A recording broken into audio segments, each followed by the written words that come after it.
तो हेलो नमस्ते अस्सलाम वालेकुम सत श्री अकाल केम छो कसाकाई के डब्बाले के मन्ना छो and welcome to your YouTube channel. नमस्कार दोस्तों, हिंदुस्तान देश के अंदर अनएम्प्लॉयमेंट बेरोजगारी बहुत तेजी से बढ़ रही है। इंडिया अनएम्प्लॉयमेंट रिपोर्ट 2024 के अनुसार हिंदुस्तान देश के अंदर हर 3 इंसान में से 1 इंसान बेरोजगार घूम रहा है। रिपोर्ट कुछ इस तरीके से बयां करती है कि 29.2% की रेट से हर साल बेरोजगारी गिर रही है और ये उन लोगों की रिपोर्ट है जो 2024, 2025, 2023 के अंदर ग्रेजुएट थे और वो जॉब रेडी थे। लेकिन दोस्तों सवाल ये उठता है कि हिंदुस्तान देश के अंदर जहां पर ना जाने कैसे कैसे कास्ट के लोग रहते हैं, यहाँ पर हिंदू, मुस्लिम, सिख, ईसाई और ना जाने कई सारे कास्ट के लोग रहते हैं, उसी हिंदुस्तान देश के अंदर अनएम्प्लॉयमेंट बेरोजगारी बहुत तेजी से बढ़ रही है। मैं आप लोगों को बता दूं, जिन लोगों के पास ग्रेजुएशन की डिग्री है, जो लोग MBBS कर चुके हैं, वो लोग चाय की टपरी पर बैठकर चाय बना रहे हैं।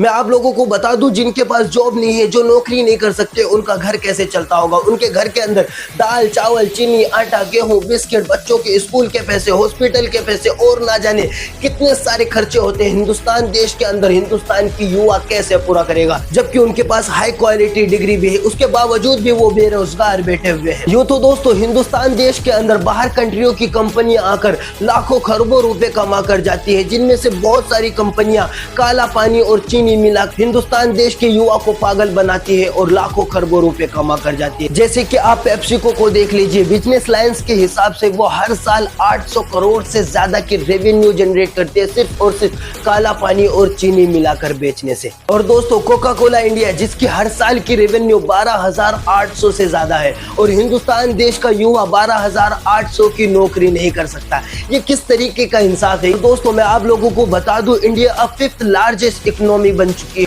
और ये कहानी सुनाई जा रही है कि जल्द ही हम 5 ट्रिलियन वाली इकोनॉमी वाला देश बन जाएंगे। और दोस्तों जैसा कि आप लोगों को पता है कि हिंदुस्तान देश अब 5th लार्जेस्ट इकोनॉमी वाला देश बन चुका है, लेकिन हिंदुस्तान देश के अंदर आपके लिए कोई जॉब नहीं है। आखिर कौन खा गया आपका जॉब? आखिर आप लोगों को जॉब क्यों नहीं मिल रही है? आइए आज की इस वीडियो में हम जानने की कोशिश करते हैं, ना कि सिर्फ और सिर्फ सरकार की पर्सपेक्टिव से, बल्कि आप लोग भी इस चीज के अंदर किस तरीके से इनरोल हो सकते हैं और इस चीज को किस तरीके से बेहतर बना सकते हैं, आज की इस वीडियो में जानने की कोशिश करेंगे।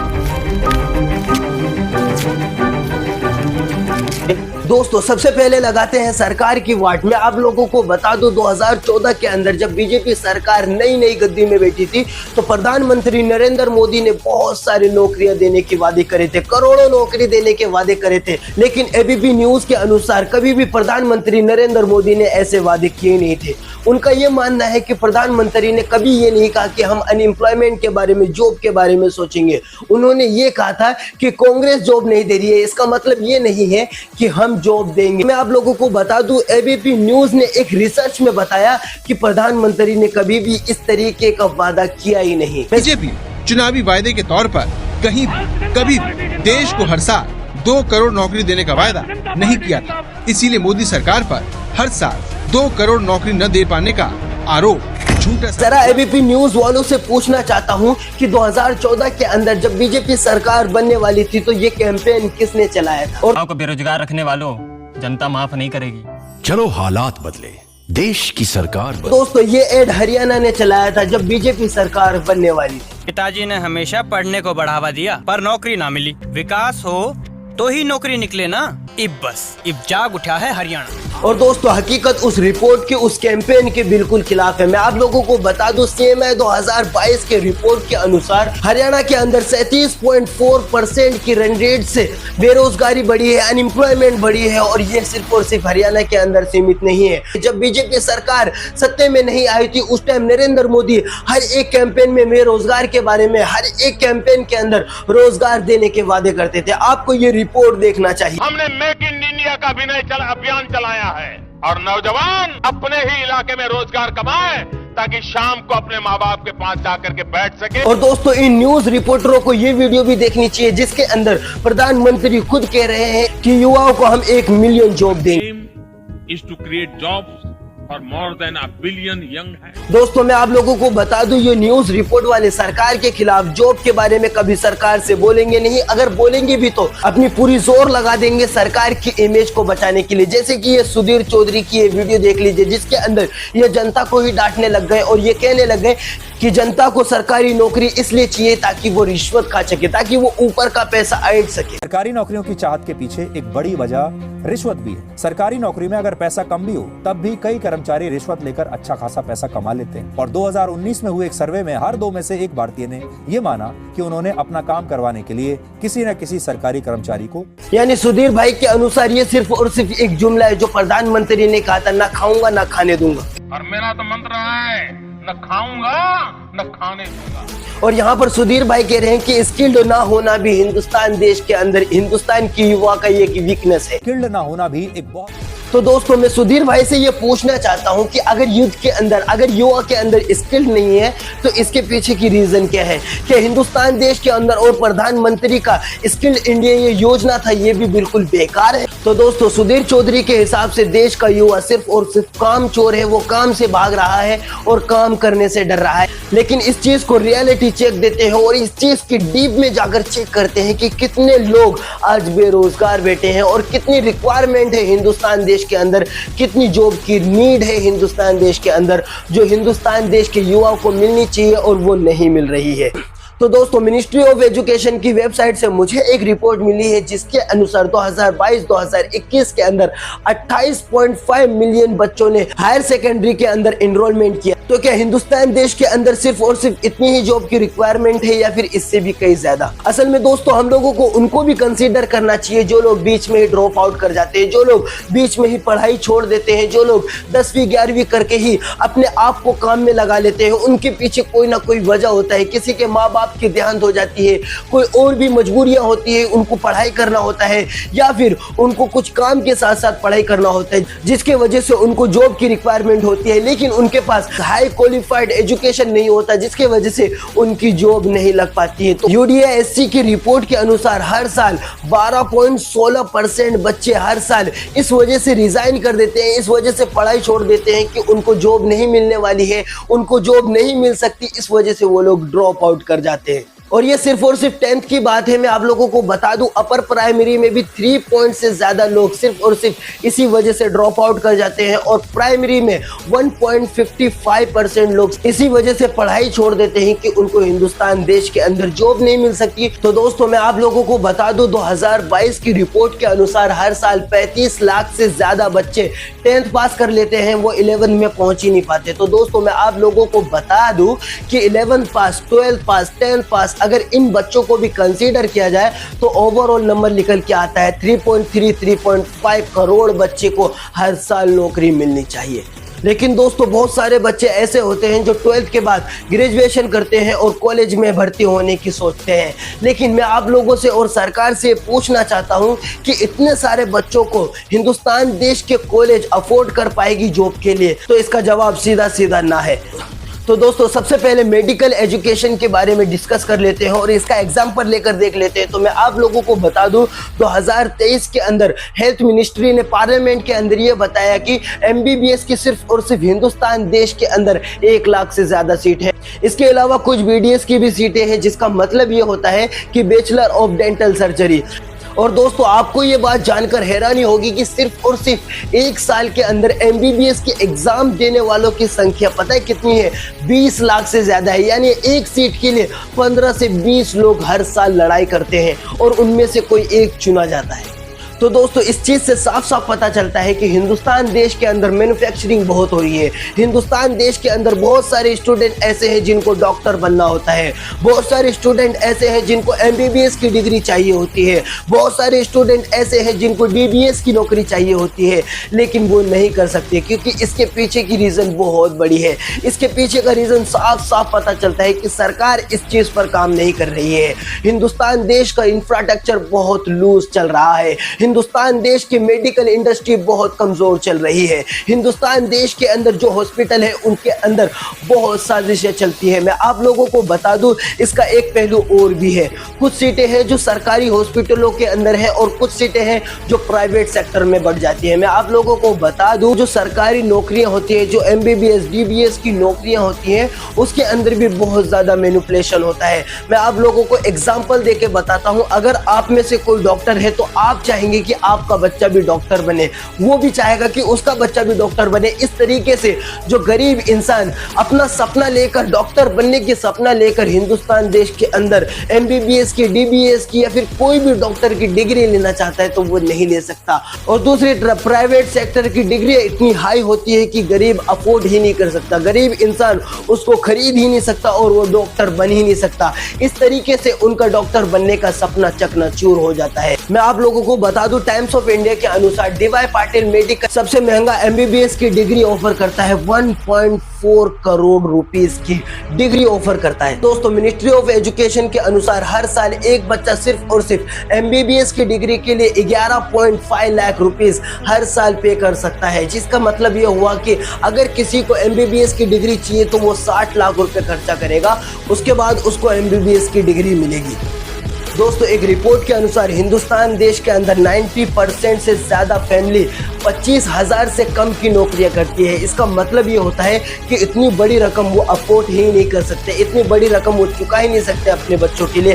तो इसका मतलब ये होता है कि हिंदुस्तान देश का बच्चा, हिंदुस्तान देश का गरीब बच्चा कभी इतनी बड़ी नौकरी कर ही नहीं सकता। तो दोस्तों, बेसिकली 90% फैमिली इस चीज को अफोर्ड ही नहीं कर सकती। तो बहुत सारे मीडिया एंकर ये बोलेंगे कि सिर्फ और सिर्फ लोगों को डॉक्टर ही क्यों बनना है। तो आते हैं इंजीनियर के ऊपर और बात करते हैं इंजीनियर के बारे में। दोस्तों, दिसंबर 2023 सुभाष सरकार ने पार्लियामेंट के अंदर खड़े होकर कहा कि हिंदुस्तान देश की पॉपुलेशन बढ़ रही है और इंजीनियरिंग सीट कम हो रही है। 2017 के अंदर 14 लाख से ज्यादा सीटें इंजीनियरिंग थी, 2022-2023 के अंदर 12 लाख पहुंची। तो दोस्तों, इसके भी एक पहलू है। मैं आप लोगों को बता दूं, 2017-2018 के अंदर आधी से ज्यादा सीटें खाली थी। 2018-2019 के अंदर आधी से ज्यादा वीकेंड सीटें थी। मैं आप लोगों को बता दूं, 2021-2022 के अंदर 33 पॉइंट से ज्यादा सीटें वीकेंड पड़ी थी, जिसका मतलब ये होता है कि मैन्युफैक्चरिंग बहुत हो रही है। बहुत सारे बच्चे ऐसे जिनको इंजीनियर बनना है। तो दोस्तों, सवाल ये उठता है कि हिंदुस्तान देश के अंदर इंजीनियरिंग सीट इतनी सारी खाली क्यों जा रही है। तो इसके पीछे का 4 मेन रीजन है। सबसे पहला मेन रीजन है कि हाई फीस। मैं आप लोगों को बता दूं, अगर किसी इंसान को 2017 के अंदर इंजीनियरिंग करनी होती थी तो वो साल का 90,000 पे करता था, लेकिन अब वही 2 लाख रुपए हो गई है। और इसी चीज को अगर प्राइवेट में करने जाए तो ये चीज 20 लाख तक पहुंच जाती है। तो अब आते हैं दूसरे नंबर पर और बात करते हैं कि आप कितने भी महंगे कॉलेज में चले जाए, आप कितना भी महंगा कोर्स ले ले, लेकिन उसके अंदर की जो पढ़ाई होगी वो बहुत ही लो होगी। मैं आप लोगों को बता दूं, 2023 के अंदर मिनिस्ट्री ऑफ एजुकेशन का एक डाटा है जिसके अंदर साफ साफ लिखा हुआ है कि 44% टीचर ऐसे हैं जो सिर्फ और सिर्फ PhD किए हुए हैं और 55% टीचर ऐसे हैं जो सिर्फ और सिर्फ मास्टर डिग्री लेकर हैं। अब आते हैं तीसरे नंबर पर और बात करते हैं फैकल्टी के बारे में। मैं आप लोगों को बता दूं, जब एक इंसान पढ़ाई करेगा ही नहीं तो टीचर कैसे बनेगा। और टीचर बनने के लिए इंसान को पढ़ना पड़ता है। जब पढ़ाई नहीं होगी, जब इतने महंगे महंगे फीस होंगे तो इंसान किस तरीके से पढ़ेगा, और जब पढ़ेगा ही नहीं तो टीचर कैसे बनेगा। अब आते हैं चौथे नंबर पर और बात करते हैं हिंदुस्तान देश के अंदर लो इंफ्रास्ट्रक्चर। मैं आप लोगों को बता दूं, हिंदुस्तान देश के अंदर इंजीनियरिंग इंफ्रास्ट्रक्चर बहुत कमजोर है। आप लोगों को ये बात जानकर हैरानी होगी, 2019 के अंदर AICTC ने एक रिपोर्ट के अंदर बताया कि बहुत सारी टीचरिंग सीट खाली है। इसका मेन रीजन ये है कि जब इंसान पढ़ाई नहीं करेगा तो वो टीचर कैसे बनेगा। और आप लोगों को ये बात जानकर हैरानी होगी कि हिंदुस्तान देश के अंदर तमिलनाडु सिटी के अंदर बहुत सारे कॉलेजेस के अंदर इंफ्रास्ट्रक्चर बने ही नहीं है। और ये रिपोर्ट बता रही है कि एक कॉलेज के अंदर 0 बच्चों का एडमिशन हुआ था, मतलब कोई बच्चा एडमिशन ही नहीं कराया गया था। था। लेकिन दोस्तों आते हैं फिर से इंजीनियरिंग के ऊपर। मैं आप लोगों को बता दूं, हिंदुस्तान देश का कॉलेज इतना कमजोर रहेगा, हिंदुस्तान देश का इंफ्रास्ट्रक्चर इतना कमजोर रहेगा, तो किस तरीके से हिंदुस्तान देश चाइना का मुकाबला करेगा, किस तरीके से अमेरिका का मुकाबला करेगा, या फिर किस तरीके से विश्व गुरु बनेगा? ये सवाल मैं आप लोगों से कर रहा हूँ, इसका जवाब आप कमेंट सेक्शन में बताएंगे। लेकिन अब बात करते हैं। तो दोस्तों जैसा कि आप लोगों को पता है कि हम लोगों ने एक डाटा निकाला था जिसके अंदर ये पता चल रहा था कि हिंदुस्तान देश के अंदर 4 से 5 करोड़ सीटें हैं, लेकिन हिंदुस्तान देश के अंदर 150 करोड़ से ज्यादा लोग रहते हैं। तो मैं आप लोगों को बता दूं, अगर हिंदुस्तान देश के अंदर अच्छे से हिंदुस्तान देश को खोजा जाए और हिंदुस्तान के हर एक इंडस्ट्री के अंदर देखा जाए तो बहुत सारी जॉब है। लेकिन सवाल ये उठता है कि हिंदुस्तान देश का इंफ्रास्ट्रक्चर, हिंदुस्तान देश के कॉलेजेस, हिंदुस्तान देश की सरकार हर एक इंसान को जॉब दे पाएगी या नहीं? तो इसका जवाब सीधा सीधा ना है। मैं आप लोगों को बता दूं, हिंदुस्तान देश के अंदर जितने लोग ग्रेजुएट हैं, जितने लोग ग्रेजुएशन कर चुके हैं, उनको ही सही तरीके से जॉब नहीं मिल पा रही है, क्योंकि हिंदुस्तान देश की सरकार कभी चाहती ही नहीं है कि युवा को आगे बढ़ाया जाए। क्योंकि हिंदुस्तान देश की सरकार चाहती है कि हिंदुस्तान देश का जितना भी युवा है वो अनपढ़ रहे और हिंदुस्तान देश की सरकार सीधा सीधा हिंदुस्तान देश को बेचकर खा जाए। लेकिन दोस्तों हिंदुस्तान देश के अंदर एक ऐसा वक्त भी आया था जिसके अंदर बहुत सारे लोगों को बहुत नुकसान हुआ था। बहुत लोगों ने अपने माँ बाप खो दिए थे, बहुत लोगों ने अपने परिवार खो दिए थे और बहुत लोगों ने अपने जॉब खो दिए थे। मैं आप लोगों को बता दूं, जब हिंदुस्तान देश के अंदर कोरोना वायरस आया था और हिंदुस्तान देश के अंदर लॉकडाउन लगा था तो 12 करोड़ से ज्यादा लोगों ने अपनी जॉब से हाथ धो बैठे थे। लेकिन दोस्तों जब दूसरी बार कोरोना वायरस आया था तो हिंदुस्तान देश के अंदर 10 मिलियन से ज्यादा लोगों ने अपने जॉब से हाथ धो बैठा था। और दोस्तों आप लोगों के दिमाग में एक सवाल आ रहा होगा कि ये कोरोना वायरस के बारे में क्यों कह रहा है, जबकि ये चीज़ 6-7 साल पहले की बात है। तो मैं आप लोगों को बता दूं, मई 2023 के अंदर 6% से ज़्यादा लोगों ने अपनी जॉब छोड़ दी थी, सिर्फ और सिर्फ यही वजह से कि उनको आईटी सेक्टर के अंदर ज़्यादा प्रॉफिट नहीं मिल रहा था। और उसके ही अगले महीने जून 2023 के अंदर 11,000 से ज़्यादा लोगों को सिर्फ और सिर्फ ये कहकर हटाया गया था कि उनको काम नहीं करना आता है। और दोस्तों मैं आप लोगों को बता दूं, आईटी सेक्टर इस चीज़ को देखकर परेशान है। मैं आप लोगों को बता दूं, टीसीएस, विप्रो, बहुत सारी बड़ी बड़ी कंपनियां ऐसी हैं जिन लोगों ने अपनी हायरिंग शुरू नहीं की है। लेकिन मैं आप लोगों को बता दूं, हिंदुस्तान देश के अंदर जॉब की कमी नहीं है, लेकिन हिंदुस्तान देश के अंदर पैसों की बहुत कमी है। मैं आप लोगों को बता दूं, हिंदुस्तान देश के अंदर जितनी भी बड़ी बड़ी कंपनियां हैं वो अपने एम्प्लॉयड को ओवर टाइम काम कराती है, जिसके वजह से उनको फ्रस्ट्रेशन होने लगता है। और इस चीज़ के बारे में हिंदुस्तान देश पहले नंबर पर आता है और दूसरे नंबर पर जापान आता है। नारायण। मैं आप लोगों को बता दूं, ये हिंदुस्तान देश का ही मामला नहीं है, पूरी दुनिया का मामला है। आपको ये बात जानकर हैरानी होगी कि अमेज़न जैसी बड़ी कंपनियां 2023 के शुरुआती महीनों के अंदर 27,000 से ज्यादा एम्प्लॉयड को डिस्क्वालीफाई कर देती है ग्लोबली, और इस लिस्ट में मीटा भी कहीं पीछे नहीं है। मैं आप लोगों को बता दूं, 2023 के अंदर 21,000 से ज्यादा एम्प्लॉयड को सिर्फ और सिर्फ ये कहकर हटाया था कि इनको सही से काम करना नहीं आता है। और इस बारे में ट्विटर ने तो बिल्कुल ही हद कर दी। मैं आप लोगों को बता दूं, हिंदुस्तान देश के अंदर सिर्फ और सिर्फ 80 बंदे बचे हैं जो ट्विटर के अंदर काम करते हैं। दोस्तों मैं आप लोगों को बता दूं, हिंदुस्तान देश के अंदर इतनी सारी कंपनियां हैं कि हिंदुस्तान देश के लोगों को बाहर जाने की जरूरत ना पड़े, लेकिन हिंदुस्तान देश के अंदर ये कंपनियां हिंदुस्तान देश के लोगों को जॉब देने के लिए रेडी नहीं होती है। तो उसके अंदर सबसे पहला नाम आता है अडानी ग्रुप का। तो दोस्तों मुझे बताने की ज़रूरत नहीं है कि हिंदुस्तान देश के अंदर अडानी ग्रुप क्या करती है, मुझसे ज़्यादा बेहतर मोदी जी जानते होंगे। तो उनको ट्वीट करिए इस वीडियो के माध्यम से, उनको पता चले कि हिंदुस्तान देश का युवा जाग चुका है। मैं आप लोगों को बता दूं, हिंदुस्तान देश के अंदर अडानी ग्रुप सिर्फ और सिर्फ 43,000 वर्कर हायर करते हैं। आप कोका कोला का ही एग्जाम्पल ले लीजिए। 2010 के अंदर उन्होंने एक रिपोर्ट में बताया था कि उनके पास 1 लाख से ज़्यादा एम्प्लॉयड रहते हैं, लेकिन 2022 के अंदर उन्होंने एक रिपोर्ट की जिसके अंदर बताया कि 82,000, सिर्फ और सिर्फ 82,000 एम्प्लॉयड रह गए। मैं आप लोगों को बता दूं, 2010 से लेके 2022 तक कोका कोला का जो प्रॉफिट हुआ है वो 10 गुना से भी ज्यादा हुआ है, 100 गुना से भी ज्यादा हुआ है। लेकिन कोका कोला कंपनी के अंदर काम करने वालों की संख्या दिन ब दिन घटती गई है। ज्यादा दूर नहीं जाते हैं, बात करते हैं ट्विटर के बारे में। मैं आप लोगों को बता दूं, 4 से 5 लाख करोड़ रुपए कमाती है हर साल ट्विटर, लेकिन इनके पास वर्कर कितने हैं? सिर्फ और सिर्फ 15,000 वर्कर है। India's most valuable company ITC, मैं आप लोगों को बता दूं, ये हिंदुस्तान देश के अंदर 25 प्रोडक्ट को ओन करती है, और जिसके अंदर सबसे पहला नाम आता है आशीर्वाद आटा का, दूसरे नंबर पर नाम आता है सनफिक्स बिस्किट का, और तीसरे नंबर पर नाम आता है बिंगो टेंगल का, और ITC मोरिया जैसे बड़े बड़े होटलों को ओन करती है और जिसके अंदर 10 से ज्यादा सीक्रेट के ब्रांड आते हैं। और मैं आप लोगों को एक बात और बता दूं, जो आप लोग कॉपी में लिखते हो और जिसके ऊपर लिखा होता है क्लासमेट, उसको भी ITC ही ओन करती है। लेकिन ये कंपनी कितने एम्प्लॉय हायर करती है तो मैं आप लोगों को बता दूं, सिर्फ और सिर्फ 23,000 एम्प्लॉय हायर करती है। और दोस्तों, हिंदुस्तान देश के अंदर FMCG सेक्टर के अंदर एक और कंपनी आती है जिसका नाम है हिंदुस्तान यूनिलीवर। मैं आप लोगों को बता दूं, ये कंपनी भी हिंदुस्तान देश के अंदर 50 से ज्यादा ब्रांड को ओन करती है, जिसके अंदर Pepsodent, Closeup, Lifebuoy, Dove, Pears, Kwality Wall's, Horlicks, Dabur लेबर, रोज कॉफी और सर्फे एक्सेल, ये सारे ब्रांड हिंदुस्तान लेबर के अंदर आते हैं। लेकिन इस कंपनी के अंदर टोटल एम्प्लॉय कितने हैं आप लोगों को पता है? सिर्फ और सिर्फ 21,000। लेकिन दोस्तों, आपके दिमाग में एक सवाल आ रहा होगा कि हिंदुस्तान देश के अंदर इतनी बड़ी बड़ी कंपनियां हैं और इनके पास एम्प्लॉयज इतने कम क्यों हैं? तो मैं आप लोगों को बता दूं, जब ये चीज प्रधानमंत्री को पता चली तो हिंदुस्तान देश के प्रधानमंत्री नरेंद्र मोदी ने इसका भी सोल्यूशन निकाल लिया।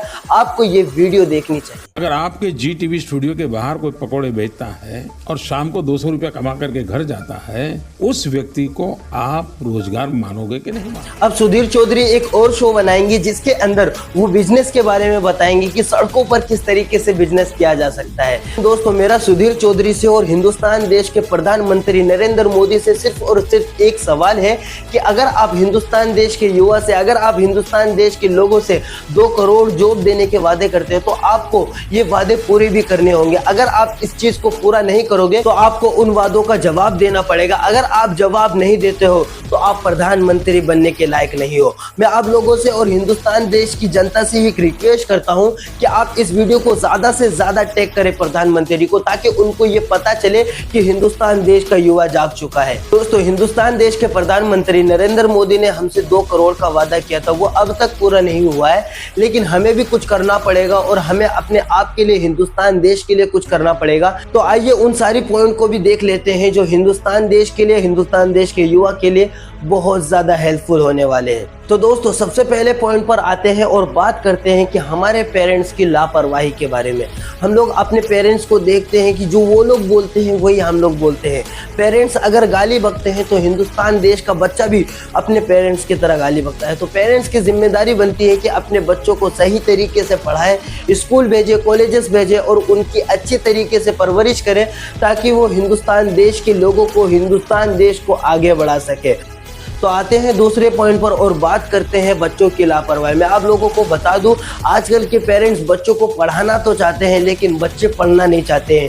उनका दिमाग अलग ही चल रहा होता है। कोई गर्लफ्रेंड बॉयफ्रेंड के चक्कर में पड़ जाता है, कोई किसी और चीज़ के चक्कर में पड़ जाता है, तो कोई नशे के चक्कर में पड़ जाता है। लेकिन हमें इन सारी चीज़ों से हटकर अपने देश को प्रेजेंट करना है, अपने आप को प्रेजेंट करना है, अपने फैमिली के लिए, अपने हिंदुस्तान देश के लिए। और हमें और हिंदुस्तान देश के हर एक युवा को ये दिमाग लगाना पड़ेगा और ये चीज सोचना पड़ेगा कि किस तरीके से हिंदुस्तान देश को विश्व गुरु बनाया जा सकता है। दोस्तों, तीसरे पॉइंट पे हम बात करेंगे कि सोसाइटी की वजह से बहुत सारे बच्चे बहक जाते हैं और वो अलग चीजों में पड़ जाते हैं। जैसे कि मैंने आपको दूसरे पॉइंट में बताया कि वो लोग नशे करने लग जाते हैं और बहुत ही बुरे बन जाते हैं और वो लोग गुंडे टाइप के बन जाते हैं, जिसकी वजह से हिंदुस्तान देश को उन सारी चीजों से बहुत ज्यादा नुकसान होता है। दोस्तों, आते हैं चौथे पॉइंट पर और बात करते हैं कि सोशल मीडिया की वजह से हिंदुस्तान का आधा युद्ध बिजी हो चुका है। मैं आप लोगों को बता दूं, अब से कुछ ही दिन पहले बीजेपी के ऊपर राहुल गांधी ने एक ऐसा एलिगेशन लगाया था जिसके वजह से आधा युद्ध उनके पीछे पड़ चुका है। मैं आप लोगों को बता दूं, और कुछ ही दिन पहले बिहार के एक इंसान ने प्रधानमंत्री की मां को गाली बका या नहीं बका, इस चीज को भी किसी ने डिफाइन नहीं किया है, लेकिन आधा युद्ध उनके पीछे पड़ चुका है। तो बेसिकली मेरे कहने का मतलब ये है कि सोशल मीडिया की वजह से बहुत सारे युद्ध गलत इंफॉर्मेशन की वजह से अलग अलग दिशा में जा रहे हैं। तो उनको अच्छी तरीके से पढ़ाई करनी चाहिए, अच्छी तरीके से रिसर्च करनी चाहिए, उसके बाद ही। तो दोस्तों, ये सारी चीजें हैं जिन पर हमें काम करना पड़ेगा, जिसके वजह से बहुत सारे फायदे हमें होंगे, हमारे परिवार वालों को होंगे, हमारे रिश्तेदार को होंगे और सबसे बड़ी बात हमारे हिंदुस्तान देश को होगा। और अगर हमने इन सारी चीज़ों पर काम नहीं किया तो जिस तरीके से सरकार हिंदुस्तान देश को बेच रही है, उसी तरीके से आपके बच्चों की सोच को बेच देगी, आपके सोचों को बेच देगी और इसी तरीके से हिंदुस्तान देश को ख़त्म कर देगी। मेरी बात अगर आप लोगों को पसंद आई हो और अगर आपने इस वीडियो के माध्यम से कुछ भी सीखा तो प्लीज़ इस वीडियो को ज़्यादा से ज़्यादा शेयर करें और इस वीडियो को ज़्यादा से ज़्यादा लाइक करें। तो मिलते हैं अगले वीडियो में, जब तक के लिए जय हिंद।